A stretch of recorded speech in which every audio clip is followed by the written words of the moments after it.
So hello to all. Today we are going to start with a new concept after we have done journal entries. Normal journal entries कैसे पास करनी है वो हमने कर लिया है.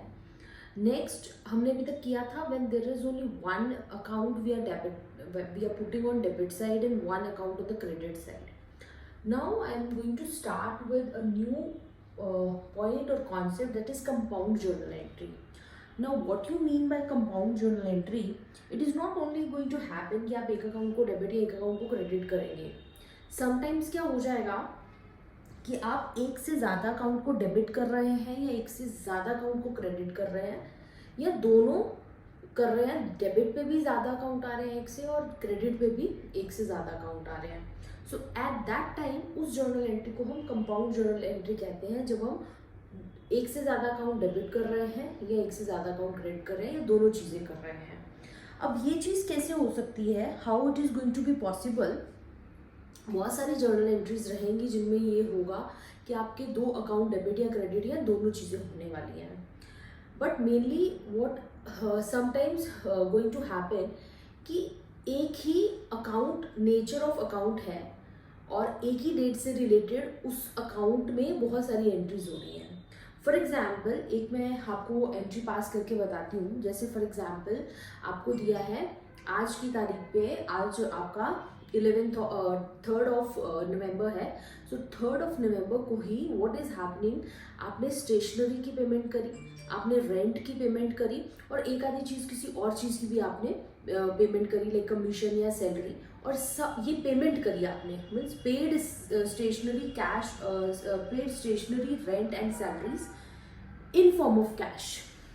अगर आप ध्यान से देखेंगे यहाँ पे मैं क्या बात कर रही हूँ, I am talking about stationery,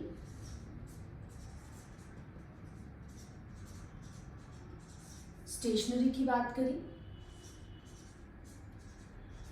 salary की बात करी और रेंट की बात करी, और एक और चीज़ की बात कर रहे हैं कि ये सब, अब मैं बात कर रही हूँ ये सब कुछ कब हो रहा है, 2022 3rd of November.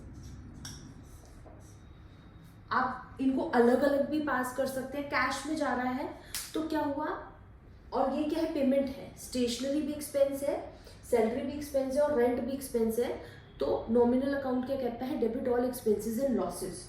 So in simple meaning what we are going to do is, stationery को डेबिट करेंगे क्योंकि पे कर रहे हैं, सैलरी को डेबिट करेंगे क्योंकि पे कर रहे हैं, रेंट को डेबिट करेंगे क्योंकि पे कर रहे हैं with their corresponding amounts. Those are 200, 500 and 2000. यही इनके अमाउंट है और ये कैश फॉर्म में जा रही है.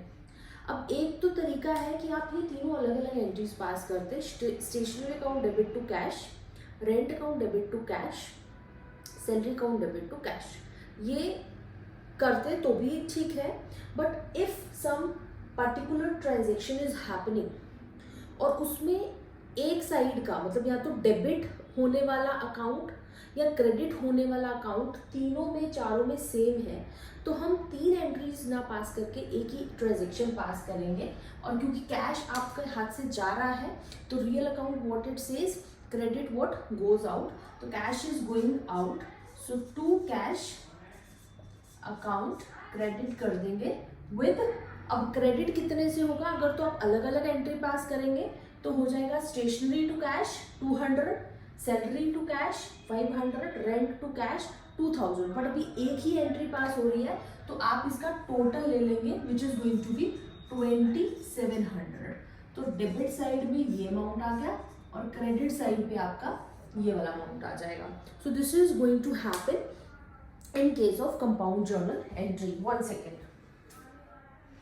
इन case of compound journal entry कि आप जो है एक सिंगल अकाउंट ओपन कर लेंगे, एक सिंगल जर्नल एंट्री पास कर देंगे. 3 भी करते हैं तो भी कोई प्रॉब्लम नहीं है, 2 भी करें, मतलब 1 भी करते हैं तो भी कोई प्रॉब्लम नहीं है. But it is good way to go with. Remember ये नहीं होना चाहिए कि आपकी स्टेशनरी 3rd नवंबर की है और रेंट अगर 4th नवंबर को पे किया जा रहा है तो ये कंबाइंड एंट्री नहीं पास होगा, फिर अलग अलग ही होगा. ठीक है. So what should be compound journal entry के केस में आपका डेट तीनों का सेम होना चाहिए, ठीक है। और तीनों की बात कर रही हूँ कि this example leads to 3 accounts, और दूसरा क्योंकि ये 3 डेबिट हो रहे थे तो क्रेडिट में जो अकाउंट आ रहा है वो तीनों के केस में सेम हो। अगर बाय चांस अकाउंट में बोला गया होता है एंट्री में कि रेंट जो है वो आप बाय बैंक या बाय चेक पे कर रहे हो तो कंपाउंड जर्नल एंट्री नहीं बनती, फिर आप रेंट टू बैंक अलग से पास करते हैं। ठीक है जी। सेकेंड जर्नल एंट्री हम देख लेते हैं जिसमें और किस तरीके से कंपाउंड जर्नल एंट्री हो सकती है वो चीज़ एक बार हम देख लेते हैं। वेट अ सेकेंड, उससे पहले कंपाउंड जर्नल एंट्री पास करने से पहले we can see here what is actually happening. ज़्यादातर कंपाउंड जर्नल एंट्री ना फर्स्ट जर्नल एंट्री भी आ जाती है जब बिजनेस स्टार्ट होता है, क्योंकि जब भी बिजनेस स्टार्ट होता है तो बिजनेस क्या होता है आपका सिर्फ कैश नहीं बहुत कुछ आता है, लाइक फर्नीचर आ गया, बिल्डिंग आपने न्यू परचेज करी उसको इन्वेस्ट कर दिया, प्लांट मशीनरी, बैंक अकाउंट में भी कुछ पैसा डाला, तो लाइक दैट, तो उस केस में भी कंपाउंड जर्नल एंट्री होगा। So like this it is like Ram started business by introducing the following assets. Cash लेके आया है बिजनेस में, तो it's coming in the business, what comes in we debit that. तो क्या हो जाएगा, कैश अकाउंट डेबिट करेंगे, then the second one is coming furniture, furniture account debit करेंगे, प्लांट लेके आ रहा है डेबिट करेंगे, नेक्स्ट गुड्स लेके आ रहा है डेबिट करेंगे, और क्या लेके आ रहा है बस।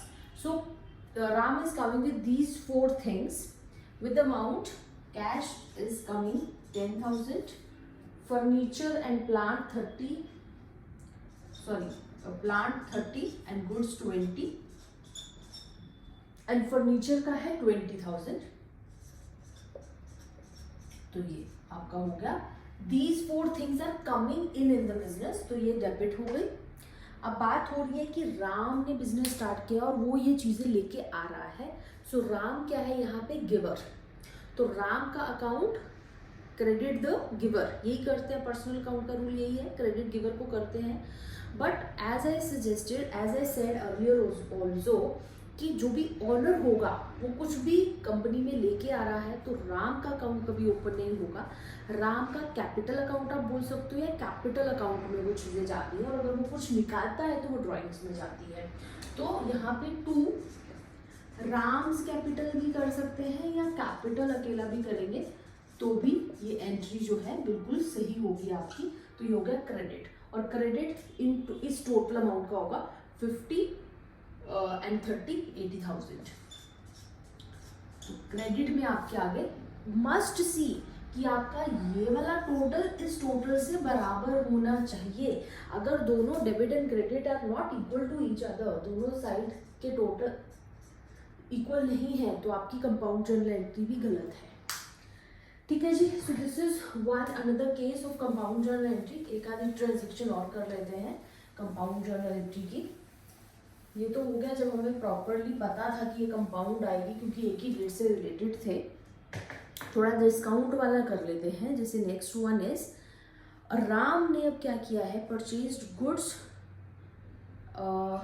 1 second, this is purchased goods of the invoice value of 10,000। Goods purchase की है राम ने जिनकी इनवॉइस वैल्यू है 10,000। उसके बाद है at 10% trade discount, 10% trade discount from Suresh. So Ram ने गुड्स परचेज की है 10% ट्रेड डिस्काउंट पे। अगर तो ये नॉर्मल डिस्काउंट होता, कैश डिस्काउंट, एक बात और मैं यहाँ पे क्लियर कर देती हूँ, cash discount and trade discount, अगर तो ये कैश डिस्काउंट होता है इसका अलग से अकाउंट ओपन होता है। ट्रेड डिस्काउंट का हम कभी से अकाउंट ओपन नहीं करते। ट्रेड डिस्काउंट का अब अगर 10% पे हो रहा है तो मतलब 1,000 का तो इसको प्रॉफिट हो गया है, तो 1,000 का तो सॉरी डिस्काउंट मिला है, तो 9,000 में 10,000 वाली चीज़ पड़ी। परचेज हो रही है सुरेश से और पेमेंट नहीं हो रही, मतलब कैश कहीं पे नहीं लिखा हुआ कि कैश में पेमेंट हो रही है, बैंक के थ्रू हो रही है, इट मीन्स सुरेश अकाउंट हम साथ में ओपन करेंगे। तो ये आपकी ट्रांजेक्शन हो जाएगी। इसमें अब आपको क्या ज़्यादा ध्यान में रखना था कि आपको कितने अमाउंट से ट्रांजेक्शन पास करनी है। 9,000 से पास करोगे इंस्टेड ऑफ 10,000।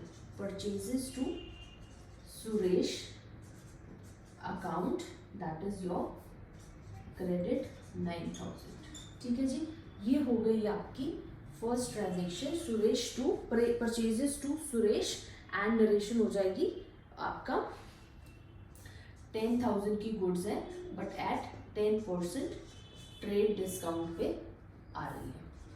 सेकेंड ट्रांजेक्शन देख लेते हैं, सुरेश से ही रिलेटेड जो है, that is your amount paid to Suresh ₹8,500 in full satisfaction।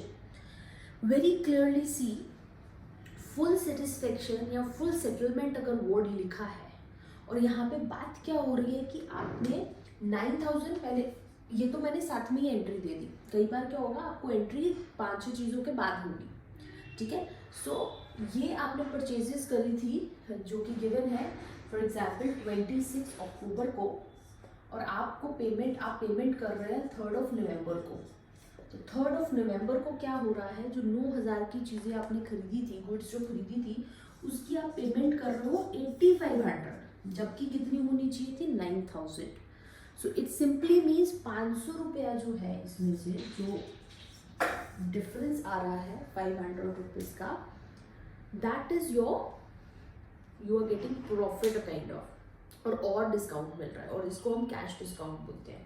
तो इसके केस में कैसी ट्रांजेक्शन पास होगी है क्या कि आपने अमाउंट पे किया है तो cash is going to go out. अब यहाँ पे सुरेश का अकाउंट जो ओपन किया था, इसको हम, क्योंकि सुरेश को पेमेंट होने वाली है, Suresh is going to be the receiver, तो रिसीवर को हम क्या करते हैं, डेबिट। तो रिसीवर है सुरेश, और सुरेश कितने पैसे ले रहा है 8,500, तो 8,500 से उसको डेबिट कर दिया। नेक्स्ट वन इज कि आप उसको कैसे पेमेंट कर रहे हैं, which is given in full satisfaction आप पेमेंट कर रहे हैं। तो कैश में, अगर बैंक नहीं गिवन, ये भी एक अजम्पशन और इम्पॉर्टेंट चीज़ है, अगर किसी ट्रांजेक्शन में सेल परचेज को छोड़ के, other than cell purchase, if any transaction is given and nothing is given कि वो कैश से हो रहा है, चेक से हो रहा है, बैंक से हो रहा है, तो अजम्पशन इज कि वो जो ट्रांजेक्शन है वो कैश में हो रही है। तो सुरेश टू कैश, आप कैश कितना दे रहे हो, सुरेश 8,500 नहीं आएगा, बिकॉज सुरेश को अगर मैं 8,500 कर दूंगी तो ये अकाउंट हम उसका बंद नहीं कर पाएंगे, क्योंकि 9,000 हमने देने थे। तो सुरेश को 9,000 से ही हम नलीफाई करेंगे, उनको उसका अकाउंट 9,000 से खुला है। बाकी का what is going to happen, आपको क्या मिल रहा है, डिस्काउंट। तो इसको आप लिखेंगे डिस्काउंट, क्योंकि आपको डिस्काउंट मिल रहा है, तो this is going to be discount received.